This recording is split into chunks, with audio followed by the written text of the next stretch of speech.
ہمارے خداوند یسوع کی انجیل مقدس مرکز کے مطابق اس کا دوسرا باب 18 سے 22 آیات تک۔ اور یوحنا کے شاگرد اور فریسی روزے سے تھے۔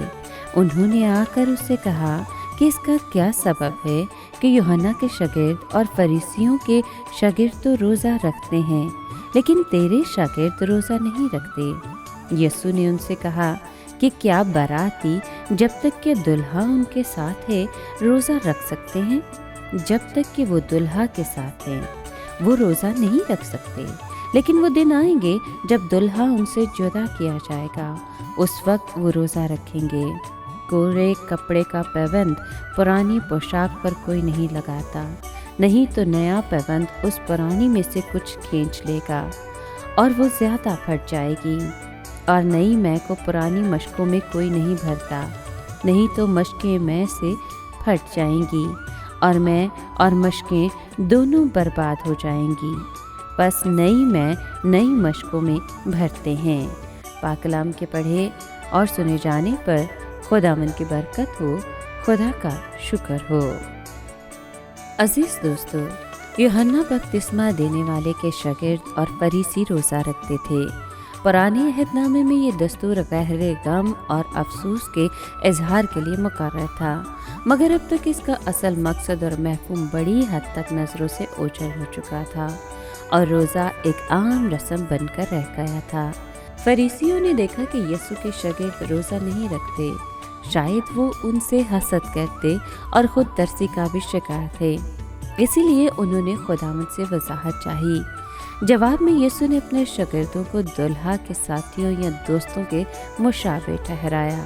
وہ خود دلہا ہے، جب تک وہ ان کے ساتھ تھا انہیں کسی غم کے اظہار کی ضرورت نہ تھی، مگر وہ دن آ رہے تھے جب وہ ان سے جدا کیا جائے گا، اس وقت ان کے لیے روزہ رکھنے کا موقع ہوگا۔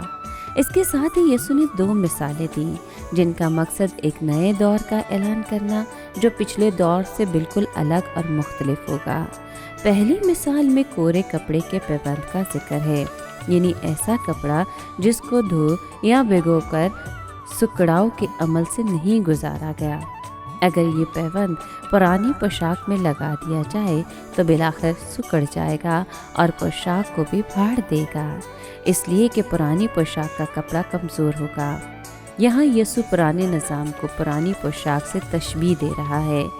خدا کا کبھی ارادہ نہیں تھا کہ یہودیت میں مسیحیت کا پیوند لگا دیا جائے۔ پرانے دور میں غم تھا جس کا اظہار روزہ رکھنے سے کیا جاتا تھا۔ اب اس غم کو ختم ہونا اور نئے دور کی خوشی کے لیے جگہ خالی کرنا تھی۔ دوسری مثال میں نئی مے کو پرانی مشکوں میں بھرنے کا بیان ہے۔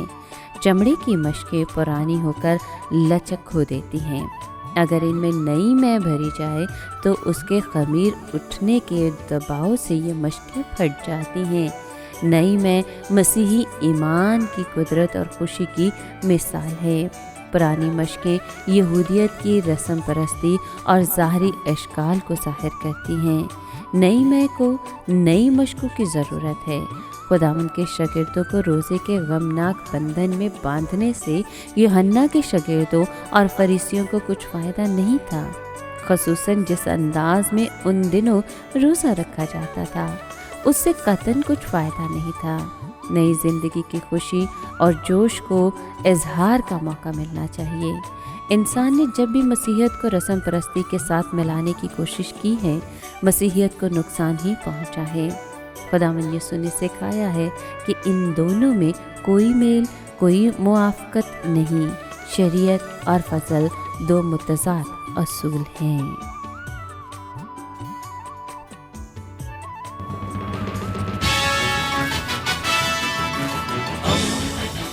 دوستی کا پیمبر ریڈیو ویریتاس ایشیا۔